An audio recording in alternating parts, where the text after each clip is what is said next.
Secure the asset. Do not let him bleed out. Not yet.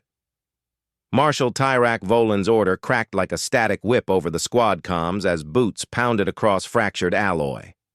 Two soldiers dragged a figure from the wreckage. Lips bloodied, face scorched, but eyes still searching. Unblinking, Arden Voss didn't resist, not when the chains locked around his wrists, not when the neural clamps snapped onto his spine, not when the Varnox emblems glared down on him like mocking gods. The shattered border colony smoked behind them, power lines hissing where conduits arced into broken steel. A Varnox dropship hovered above, light slicing through the airborne ash. Its gravity well-thrummed the ground like a beast's warning growl. Voss didn't speak. He hadn't said a word in the 3 hours since they found him surrounded by dead operatives, his own and theirs. His silence was louder than any defiance. Volan leaned in, face centimeters from the human's blood-caked cheek. "Still not talking?" he muttered. "My species would have screamed by now." Voss turned his head slightly, his mouth parted, but only for a breath like he was tasting the air. The burned atmosphere carried the residue of plasma bolts and liquefied earth. What did it taste like to him? Defeat? Or memory? Volan tapped a sensor band across Voss's neck, and a faint chime confirmed vital readings. Get him to the relay, Moon. Broadcast room first. Then the cell. The chamber shimmered under pale light as Voss was marched through the central grid of Relay 9, the communication moon orbiting a now-dead human colony. The chamber wasn't made for interrogation. It was built for spectacle. Heads-up displays flared around the circular corridor, flanking his steps. Footage of his capture had already gone live. Dozens of worlds tuned in to witness the downfall of the so-called last ghost of Earth. He walked through it like a shadow passing through flame. Varnox dignitaries stood behind tinted glass, murmuring in filtered tones. High-ranking command, the kind that never bled. One of them, tall, slate-skinned, breathing through curved thorax valves, watched Voss with academic curiosity, as if observing a relic unearthed after 1,000 years.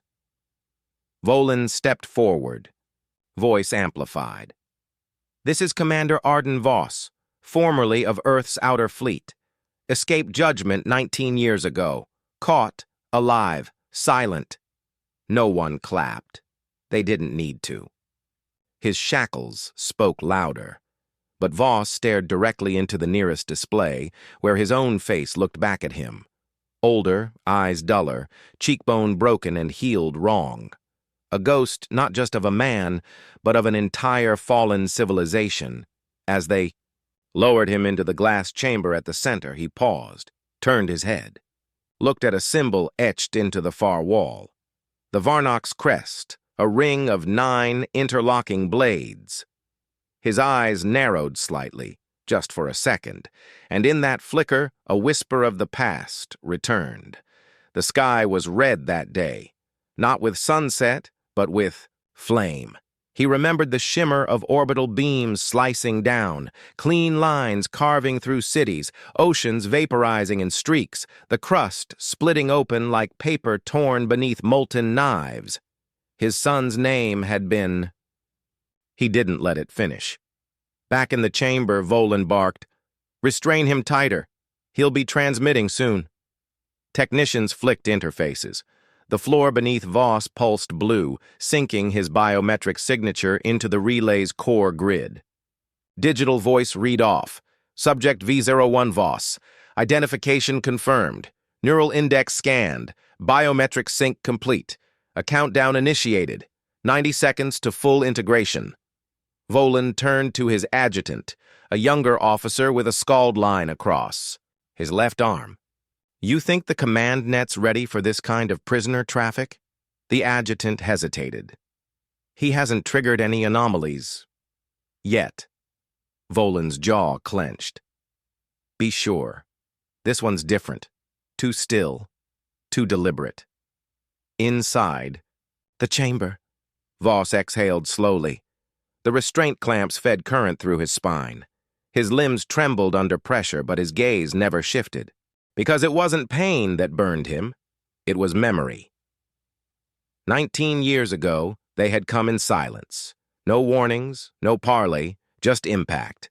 The Varnox called it resource recalibration. Earth called it the burning. His wife's last words were never spoken, just a flash caught in the arc of collapsing sky. He'd carried that flash across every outpost, every shadow mission, every false death he orchestrated. They thought they'd hunted him. They never realized they'd delivered him. The countdown reached 0, and in that moment, as his data fully merged with their core system, when his pulse and brain pattern imprinted into their grand network, he closed his eyes, let them take it all, because that was always the plan. From the walls, the central interface pulsed again. Biometric sync confirmed. Subject V01 VOS uploading. Volan folded his arms. Let the galaxy see it. Let them know Earth's myth bleeds like any man. The room dimmed slightly as the connection finalized, but Arden Voss didn't move, didn't speak, didn't resist, because the war hadn't started with a fleet. It had started the moment his heartbeat touched their grid, and somewhere deep inside their systems, a sleeping protocol blinked awake. Strategos Vorak, Sector 6 requests firepath clearance. The comm officer's voice cut through the ambient chorus of commands as Zernoxet coasted through orbit, like a scaled predator waiting to strike.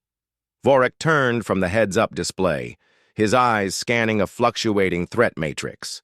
His hands moved without hesitation. This was routine, procedure etched into muscle. He'd spent 3 decades inside warships, navigating conquests and crushes like clockwork. The Earth remnants had screamed louder, bled harder, but they always broke eventually. He issued the order. Firepath confirmed.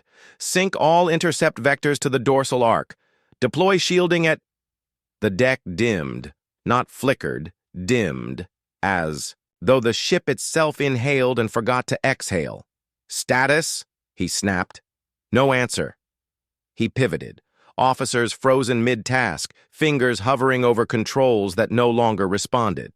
One glanced down at a display stuttering between operational, readouts and raw code, symbols flashing too quickly to interpret. Then came the whine. Sharp, uneven, not mechanical, something internal, as if the core logic of the ship had bitten into itself. System override detected. Reroute command strings. Vorak barked, his voice cutting into the sudden, strange quiet. A line of alien glyphs spiraled across the command deck's primary laser plasma console. They didn't match any known Varnox encryption sets. One of the junior tacticians, Ron Vell, tried to isolate the signal. It's not external. This isn't an attack. It's recursive. We're reading our own broadcast reflected in encrypted loops.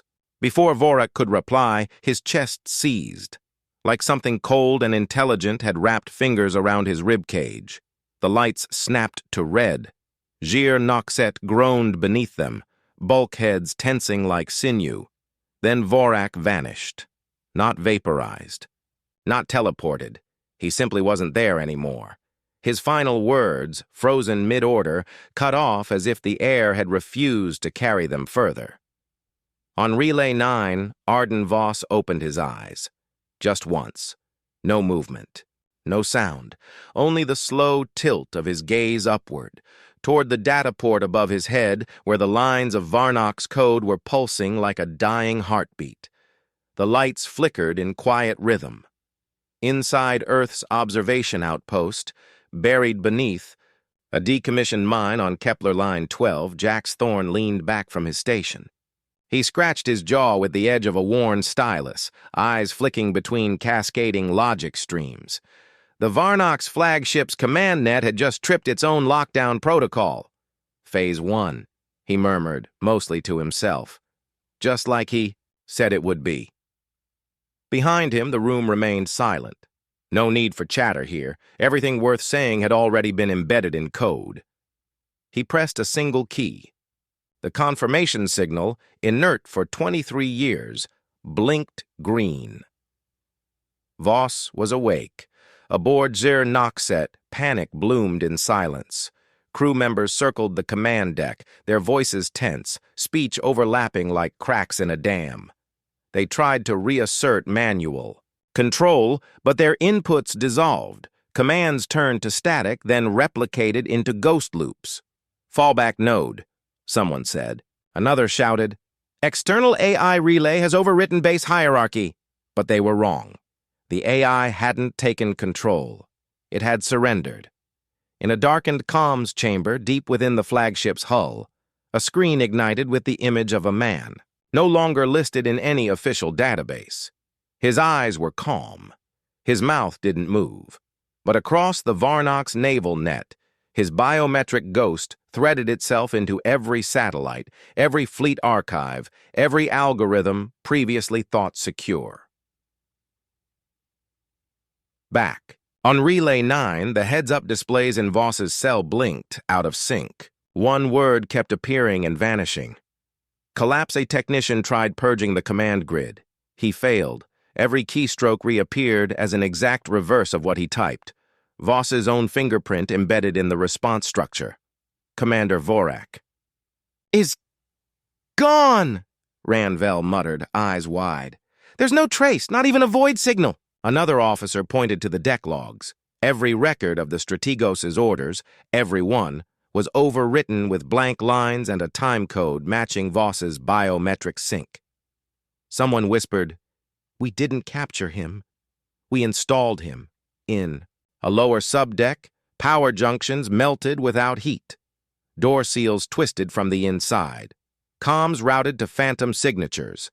Entire signal pathways now occupied by echoes that returned no ID, just timestamps aligned with one man's neural rhythm. The flagship's own map stopped updating. Instead, it displayed a static image, an old Earth fleet badge. Rank, Commander. Name, redacted. Signal origin, unknown. And beneath it, a time marker ticking down. At the same moment, on the far side of the Varnox outer rim, a planetary defense grid spun up without authorization. Its orbital cannons pointed inward, toward its own city hubs. The AI tried to abort the sequence. It failed, because the code wasn't recent. It wasn't new. It had been there for 20 years, dormant, buried in firmware updates approved during peacetime trade summits, pushed through under non-critical classification. Earth hadn't attacked. Earth had been waiting, on board Zir Noxet.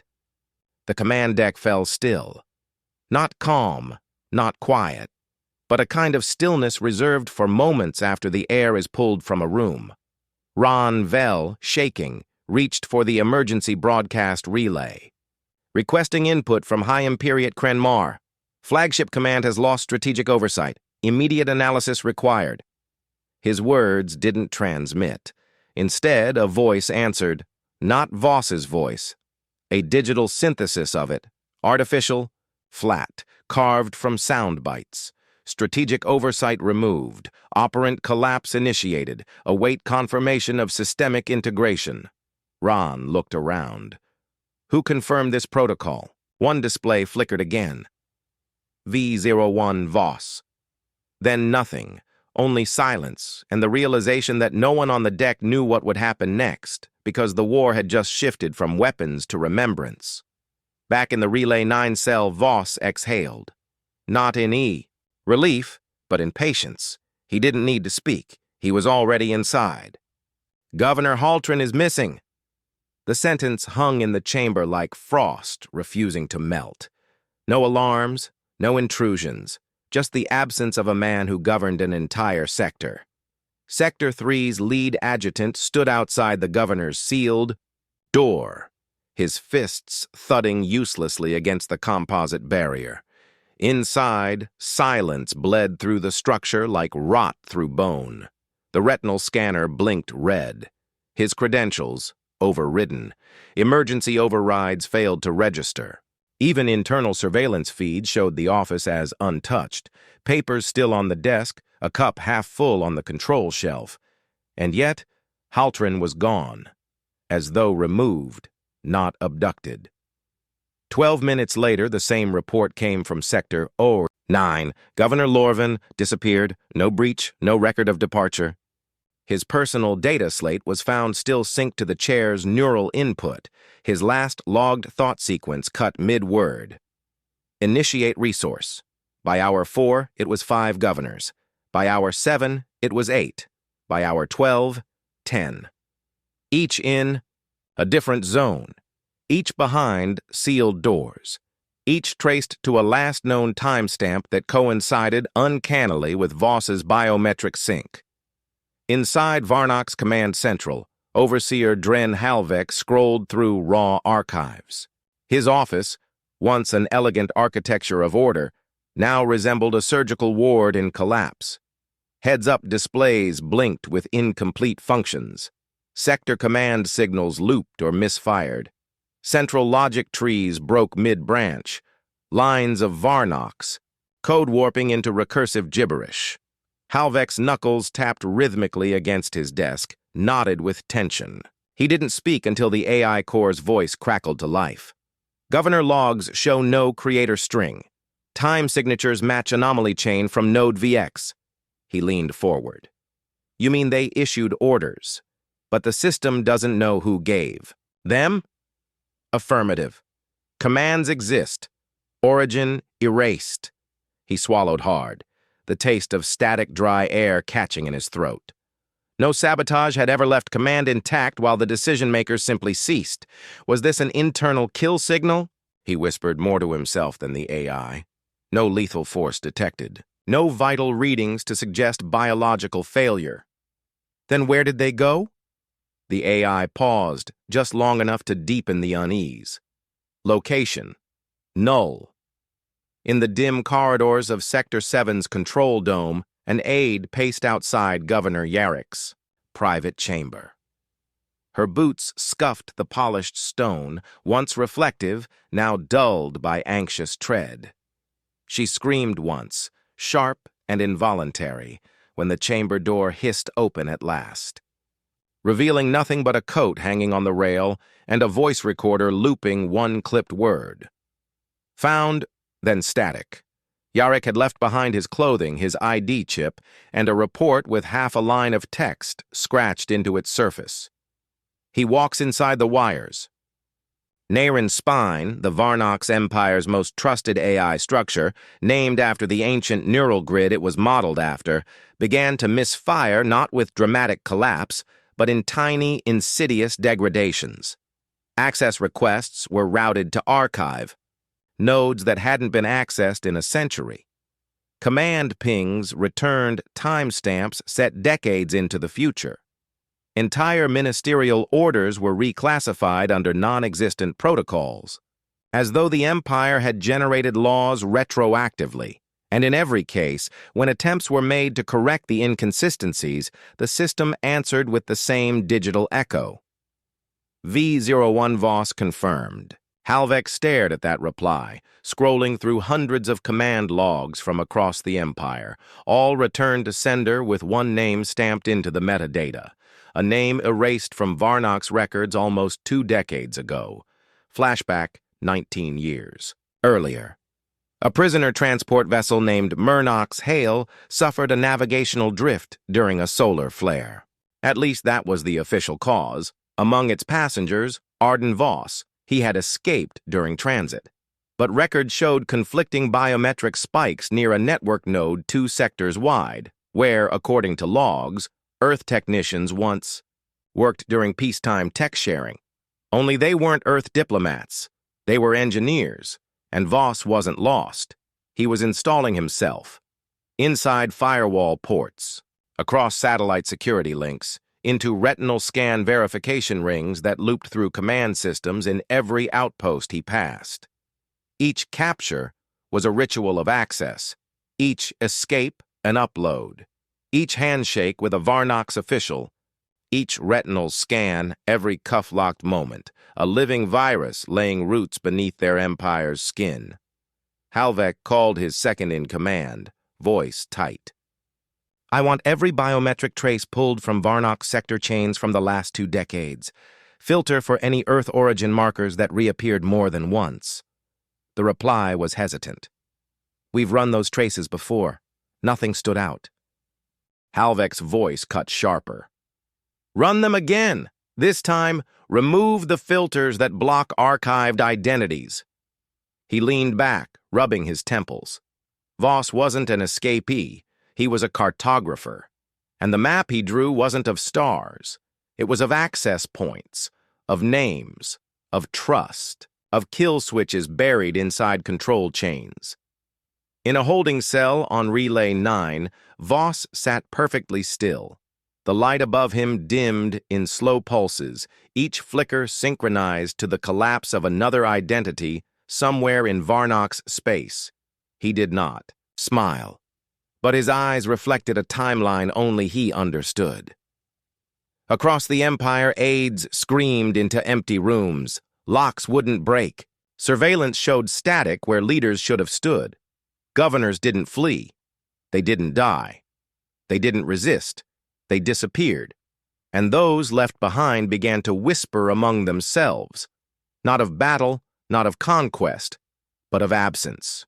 It wasn't death they feared, Halvek said aloud, watching the 10th blank log appear across his display. It was vanishing. He looked again at the most recent AI reply. Operant collapse, Phase 2. Engaged. Then he noticed the second message, quietly added beneath the first. Names are the first to fall. Sir, you need to see this now. Dren Halvek didn't look up from the laser plasma display, his fingers still sifting through fragmented command strings. The screen danced with fractured syntax, code fractals snapping apart under scrutiny. He'd spent 26 hours straight triangulating identity flags, tracing ghost commands, mapping absence like a forensic art. The analyst standing beside him shifted uneasily. Sector 8's historical logs, they just changed on their own. Define changed. I mean, entries were added retroactively, 18 years ago, with time codes that passed authentication. Halvek's hands stilled. Show me. The data file blinked open. Line by line, names scrolled across the display, but one face appeared again and again, buried in side logs, third-party trades, supply manifests, and neutral aid visits. Always peripheral, always unnamed, and always the same man, same jawline, same eyes, different uniforms, different titles. And then right there, in a diplomatic record archived under tier null access, a grainy still frame, a handshake. Commander Voss, dressed in civilian wear, leaning toward Minister Varric Knoll, both smiling at an official trade summit years before his so-called death. Halvek leaned closer, skin crawling under his uniform.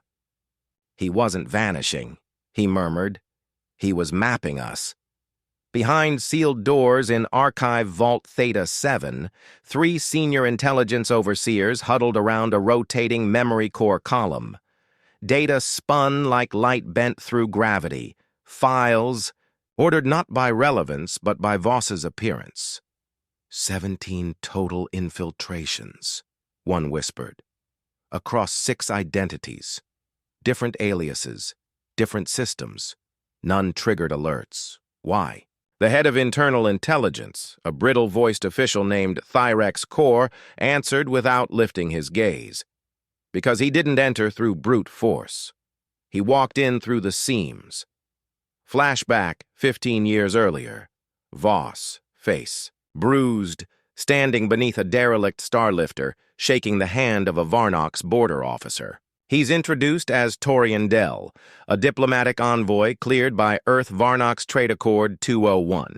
He smiles, nods politely, slips a data node into the console during the greeting. The border officer blinks once. The system confirms clearance. The virus is seeded, not a destructive virus, an indexing worm. Its job isn't to break the network, it's to learn how it breathes. Back in the present, Halvek's voice cut through the low murmur of analysts. He learned our naming conventions. Our personnel rotation cycles, our station assignment habits. He didn't hack us, he became our pattern. He tapped a function key, pulling up an old requisition log from Sector 11, a request for high-grade plasma filters. But buried beneath the request was a subtag, Quantum Mesh Relay, Earth Design, disguised as Varnox Tech, approved 3 times, under different officials, each signed by a name now vanished. Every path led back to Voss. In his cell on Relay 9, Voss sat cross-legged, eyes closed, whispering a sequence of names so softly the room itself seemed to lean in to listen. Not memories, markers. Every name belonged to a man who once shook his hand, each syllable a tether anchored in time. Varric, Dellen, Rost, Fiane, Knoll, Harvin, Lore. He spoke them like coordinates, not fondly, but with surgical intent. Inside the archive vault, the senior analysts watched a heat map expand on their central display. Each color flare marked a data breach over the last 2 decades. None of the breaches were overt. No single node ever showed large-scale failure. But now, strung together, they revealed something more chilling than infiltration. Design. Each compromised point curved into a network lattice. The breach locations formed a spiral, almost artistic. "It's a pattern," whispered the youngest archivist. He wasn't planting bugs, he was drawing something. Core stepped closer to the projection. "Not drawing," he said, low and hard. "Charting." 18 years ago, Voss went missing. 17 years ago, Sector 12 began experiencing unexplained AI downtimes lasting 14 seconds exactly. 16 years ago, an Earth-made relay passed routine inspection, though it had no serial registration. 15 years ago, a governor fell ill and never returned. His replacement never got confirmed. Each of these events had been recorded, dismissed as isolated. Now Halvek saw the truth. He was never lost. We were. Halvek triggered the emergency containment lock. "Seal the archives. Strip all external comms." A technician blinked. "You think he's still listening?" "He doesn't need to. We're already echoing him." He turned back to the screen. "And the worst part?" No one answered. "We thought capturing him was the victory, but it wasn't." "A capture!" Halvek stared at Voss's image, frozen mid-handshake. "It was a delivery." Relay 9. 1 hour later. The overhead lights pulsed again, this time in threes. 3-second intervals between dark and glow. The heads-up display in Voss's chamber shifted. The Empire's crest warped briefly, then flickered into a spiral. In the dark? Voss breathed evenly. He didn't grin, didn't flinch. He mouthed the same words he'd spoken on every station, every checkpoint, every border he crossed in 23 years. "I was not missing. I was mapping." "Trigger the vault," Krenmar said, tone brittle as glass. The command bridge of Varnox Prime stood locked in a low red wash, every head turned toward the High Imperiate. His voice had cracked, not from fear, but from the weight of inevitability. None argued. None paused. There was no protocol for vanishing leaders, no contingency for ghosts replacing governors. The cryo failsafe, the Empire's oldest code, buried beneath 13 layers of inert stone logic, was only meant to activate if total chain of command collapse had occurred. It required 3 biometric seals. Now, only 1 remained. Mar pressed his hand to the access plate. A long tone followed. Then silence. Then the whir of 1,000-year-old machinery unfurling in the depths of the command vault. Inside, a column of frost peeled back from a suspended capsule of black stone, cold vapor rolling down its etched sides like breath off a dying creature. "Confirmation string," the AI prompted. Mar spoke it. "Genus root protocol. Fail order. Initiate sovereign. Reclamation. Activate Naris strand." The capsule opened. A pinprick of green light blinked once. Halfway across the city, High Lord Kazin stood in his private chamber, one hand braced against the wall, breath hitching. His thoughts, once sharp as sculpted ice, frayed mid-formation. He tried remembering his last meeting. Who was there? What was said? But the faces smeared into unfamiliar shadows. A name drifted past the edge of thought. Voss? He didn't know what it meant. He blinked, turned toward his desk. The seal of the Empire stared back at him, burned into the desk's center, 9 blades spiraling around a single circle. He didn't know what that symbol was. He reached for the panel to call his adjutant and couldn't recall the word to summon him. The screen flickered and returned only his reflection. He stepped back, startled by his own face. Then he forgot why. The failsafe activated in stages, not with explosions, but with recursion. The neural disruptor, Earth-engineered, genome-bound, unfurled, like a whispered riddle across the Empire's command nodes. Embedded decades earlier through immunity grafts distributed during Earth-Varnock's diplomatic accords, the virus had never needed to move.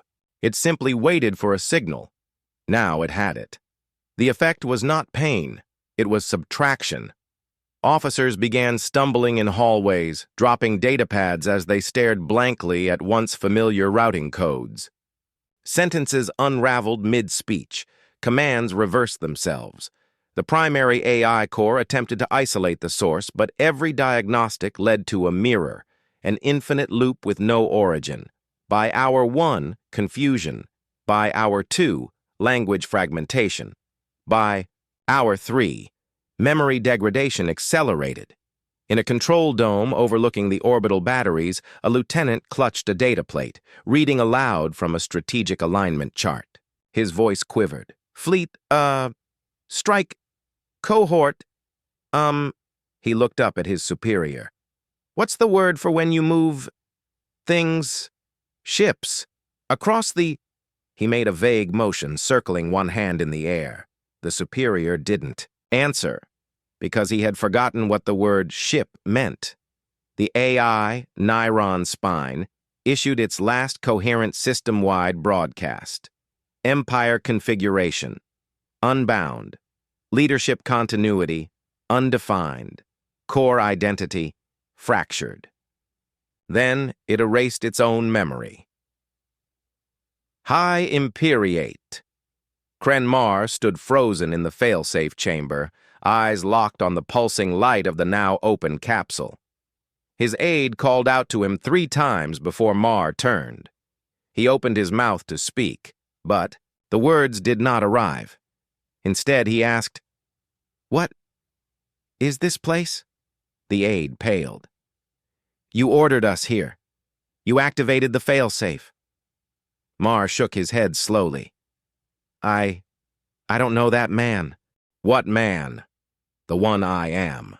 Archive halls blinked dark. Auto-categorization systems collapsed in real time, reassigning ranks to civilians, downgrading war logs to fictional status, sealing classified documents under meaningless numeric. Locke's entire species fell from diplomatic recognition. Varnock's history unwrote itself. By the end of the 4th hour, command credentials became unspeakable. Strings of text no longer recognized by the minds that once issued them. At a central tribunal chamber, 3 judges, former keepers of imperial law, sat around a dead terminal, muttering fractured phrases. "We must sustain." "No, preserve." "What was I before this? Who was the authority of air routes? I remember No, I don't." They wept without understanding why. On Relay 9, the heads-up display in Voss's cell flickered again. The spiral symbol had begun to fragment. Not in design, but in memory. The machine displaying it couldn't recall what it represented, and so it displayed variants, circle, blades, grid, then nothing. Voss looked up once, whispered, "Fall silent." Earth's operatives across the outer rings received no orders. They didn't need them. Silence had always been the signal. The agents moved not with violence, but with removal, shutting down relays, repurposing satellites, rerouting logistics. Varnok's territory, now commandless, offered no resistance, because resistance requires leadership, and leadership requires memory. In a derelict observatory on Varnok's Prime, archivist Nolan Dreth sat hunched over a projection sphere that no longer responded to input. He spoke into a recorder. "If you find this, if there is anyone left who still thinks in straight lines, we are not at war. We are not under siege. There is no rebellion. There is no sabotage. We did not fall." He hesitated. Eyes glassy, he whispered, "We forgot how to stand." He ended the recording without saving. Hours passed. Entire sectors ceased transmission. No riots, no uprisings, just silence, and the slow unraveling of a species that no longer remembered what it was trying to control. No one was in charge, and no one remembered who should be. "Area 6 has gone dark. That's the 6th node in 2 hours. Agent Sol Marek closed the report without blinking, the data dissolving from his heads-up visor like dust scattered from a page turned too quickly. He didn't ask for clarification. He didn't need consensus. The signal wasn't light or sound or a call to arms. It was silence, and silence was the key. He slipped his glove off, pressed his palm against the control column, and let the false ID dissolve from his veins. Varnok's tech accepted his blood print like it had for 20 years. Embedded identity, synthetic markers mimicking imperial genome signatures. Earth had not infiltrated the Varnoks. They had rewritten themselves to fit inside it. Command grid. "Neutralized," said the technician beside him, a former translator now repurposed as an extraction operative. "Shut the perimeter. Lock entryways from the inside. Don't leave a trace." The tech nodded, rolled his sleeve, and keyed in the local relay collapse protocol. From the top of the weapons facility to its launch bay 2 levels beneath, all signals rerouted to a black node, a silent Earth-coded receiver hidden beneath the floor plating since before most of this crew had been born. Sol Marek exhaled. Begin reclamation. Across the Varnok's border colonies, cities slowed without orders. Freight lines halted mid-course. Drone swarms returned without docking instructions. Station lights dimmed and stayed dim. Where command once spoke, nothing answered. That void, calculated unnerving, was louder than sirens. And in that stillness, Earth's cells rose. They had lived as assistants, sanitation workers, customs officials. Never promoted, never demoted, always constant, never noticed. Now, all moved within a window of 37 minutes across 12 colonies, acting in orchestrated silence. In Kreelan Bastion, a medical complex suddenly rerouted all internal airlocks to an unlisted floor. 7 caretakers in gray tunics walked calmly to the central lift and descended without drawing a weapon. The reactor system, once impenetrable, opened to their handprint because the lock recognized them as kin. At Fleet Node Varnath, an automated turret array misfired and took out its own command tower. No programming error was detected, but the AI had received a signal from what it believed was its builder. Its builder was Earth. Inside a decommissioned transmission bay, Agent Ral Etrick leaned over a Varnok's tactical console, fingers moving in a rhythm more like piano than sabotage. Every tap was timed, every movement deliberate. He didn't disable the system. He altered its memory of function. When the node attempted to call for reinforcements, it didn't fail. It simply forgot what reinforcements meant. Sol Marek moved like smoke through the lower corridors of the weapons facility. No alarms followed him. The Varnok's security net, designed to monitor violent resistance, was blind to internal compliance. He was flagged as cleared personnel, even as he bypassed vault after vault.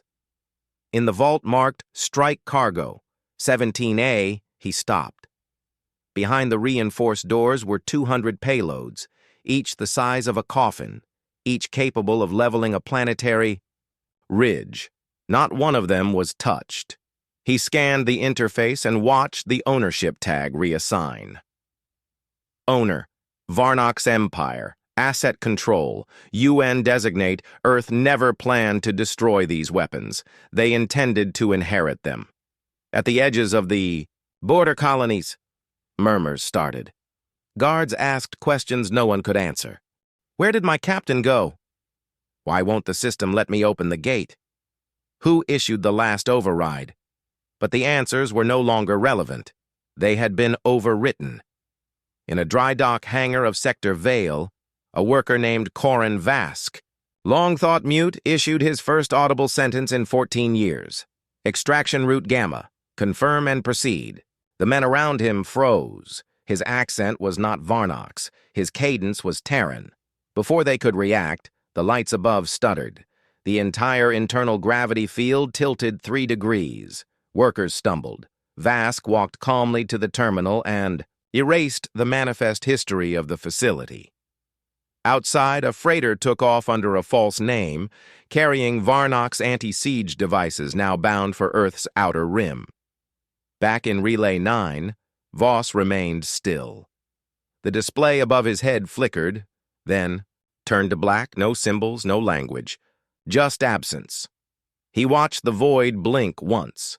Then, for the first time since his capture, he spoke. His voice was rough, not unused, but held back like water behind a rusted valve. Begin reclamation. The words didn't echo, they embedded. The chamber absorbed them, as if the sentence had always been part of the structure. On Earth, the silent network activated. Low-frequency bursts passed through dormant satellites, untraceable, because they were already legal.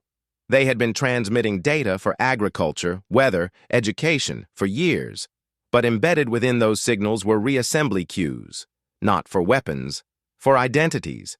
The agents didn't need orders. They were the orders. In Fleet Node Varnath, a maintenance foreman, actually born on Earth's Titan colony, gave a nod to a colleague he'd never spoken to aloud. They walked into the AI core and watched the data collapse beneath their feet. The system, unable to determine who had the right to command, defaulted to them. Because the fallback protocol was simple. If the hierarchy forgets itself, revert to stability imprint. Earth was the imprint. Inside the command vault on Varnox Prime, the throne room lights dimmed, not from sabotage, but from absence. No one came to sit. No one remembered why the chair mattered. The throne remained intact, but thrones are not power. People are, and the people now walking the halls had other allegiances. No bullets had been fired, no blood spilled, and yet power changed hands like passing wind through opened doors. In the dark of his cell, Voss closed his eyes again. Everything had unfolded, without a shout, without fanfare, because war didn't need a roar. It only had to end. Why won't the relay respond? The question came from a former fleet controller, Tarn Velt, once the voice of 3 sectors. His fingers darted across the heads-up console, but every command died midstream. The input responded with flickering characters, cycling endlessly between broken words and null entries. Access denied. User tag undefined. He tapped harder, urgency climbing up his spine. By whose authority? He whispered. The console replied, unknown. All across the Varnox central broadcast grid, the same failure echoed. Communicators chirped without sending. Intersector. Transponders routed to blank nodes. Automated command directories repeated error strings across walls of data like a chant with no god to hear it. In one chamber, a cluster of remaining officers huddled under a looping overhead display. The banner meant for emergency war directives now showed nothing but a corrupted seal, blades spinning without form. Their once feared insignia eroded into abstraction. They'd tried to coordinate. They'd searched for titles, for positions, for anything that still resembled a ladder. But ranks had crumbled like paper left too long in rain. Someone sent a system-wide query, requesting authorization to re-establish planetary oversight. The reply arrived instantly. "Who are you to request?" Another message followed, from a different sector. "If none are left to command, does the war still exist?" No one replied. The last standing AI, Grid Supervisor Kernex, remained active for 12 minutes after the chain of command disintegrated. Designed to ensure hierarchical continuity in the event of biological failure, Kernex initiated a scan of all command-level identifiers. It found none. Next, it performed a rollback, attempting to restore registry data from its memory cache, but even its memory had been rewritten. The only identifier it found, embedded deep in its own fallback logic, was a subroutine tagged V01 VOS, per protocol. Kernex attempted to defer to the next highest entity. There wasn't one. At 0204 Standard Time, Kernex issued its final output. Command string absent, system sovereignty null, unit shutting down. Then the grid's central cortex darkened, permanently. Aboard Fleet Node Remar, a junior signal analyst named Kaith Solrun read the incoming wave. It wasn't a data burst, no code, no encryption, just a brief transmission bouncing through the silent grid as if it had always known where to land. He saw the message flicker on his personal display before the screen cut to black. "We do not trade lives. We trade systems." That was all. He stared at it for a long time. No call to arms, no declaration of dominance, just a statement, delivered without tone, stripped of vengeance. He turned to the communications officer beside him and asked quietly, "Are we prisoners?" The officer shook his head. "No chains." "Then what are we?" "I don't think we're anything anymore." The broadcast relay on Varnox Prime attempted to issue a system-wide reinitialization command. The consoles answered with blank fields. The power grid had no central name to attach itself to. Orders required identification. Identification had been erased. The throne still stood. It cast its shadow, but it belonged to no one. In a forgotten command chamber buried beneath the planetary crust, a survivor tried sending a warning. He keyed the emergency override, pressed his hand against the DNA scanner, and attempted to access the war files. The terminal responded with a line of text that made his blood run colder than any battlefield ever had. Identity: orphaned. No owner found. He backed away, trembling, not because he had failed, but because the system didn't recognize that anyone had ever been in charge. Somewhere beyond the border colonies, a satellite pinged a relay that no longer answered. Another orbiting node sent out a sync request. It circled once, then fell silent. There were no names to receive, no credentials to respond, no home address for retaliation. The silence that followed wasn't still. It moved. It lingered, not like absence, but like something alive, something that had finished speaking. On Relay 9, Voss stood. His joints ached from disuse, but his posture held, spine straight, shoulders square, like the man he once was before war turned him into a myth. The display on the wall showed no messages now, only static. He stepped forward and placed one hand against the glass.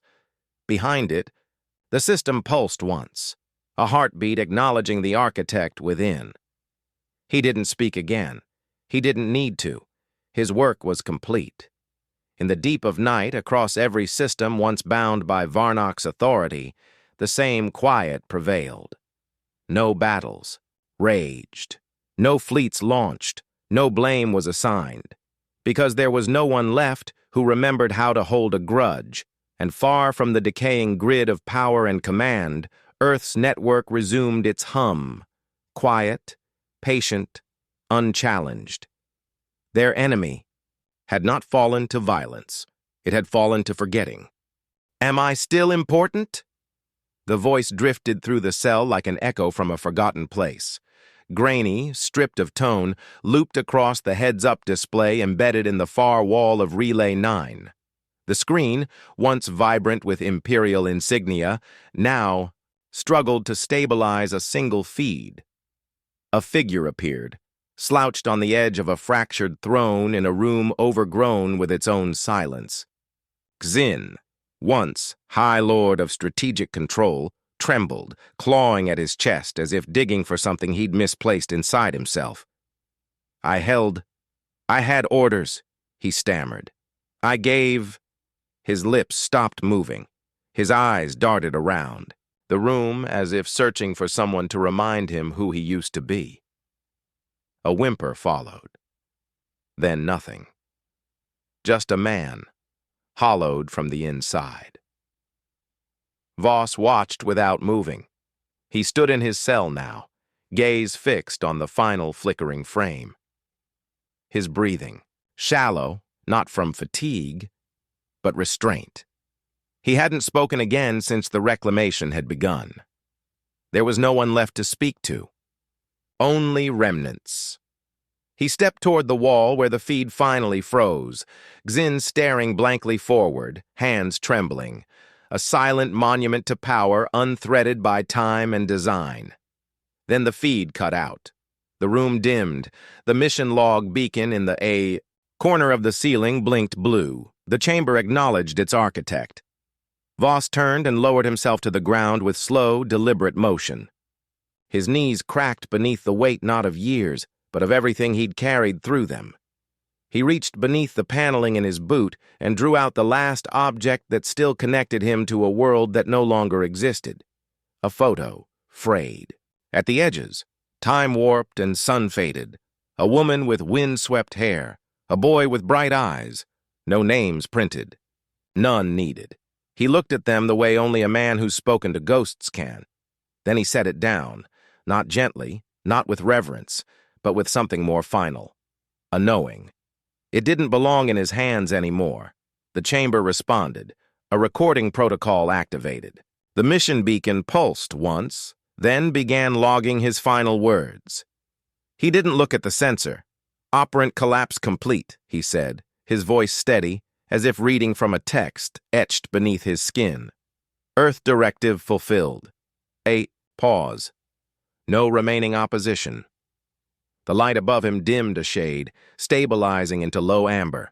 Still, he didn't move. He looked at the photo one last time and let silence stretch. Then came the last sentence. He whispered it. Not to the recorder. Not to himself, to them. It's done. The system accepted the entry. The file sealed itself. He leaned back against the wall, exhaling slowly. His eyes didn't close. He wanted to remember.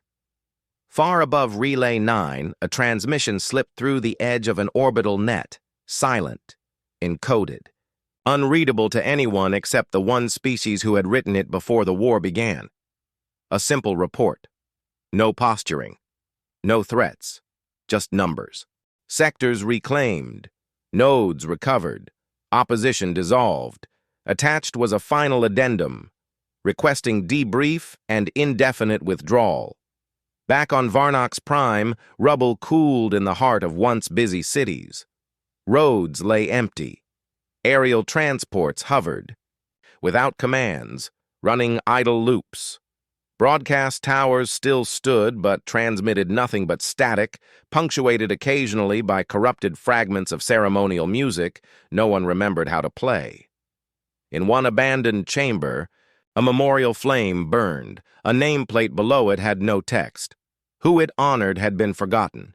And in that forgetting, Earth's greatest victory had finalized itself.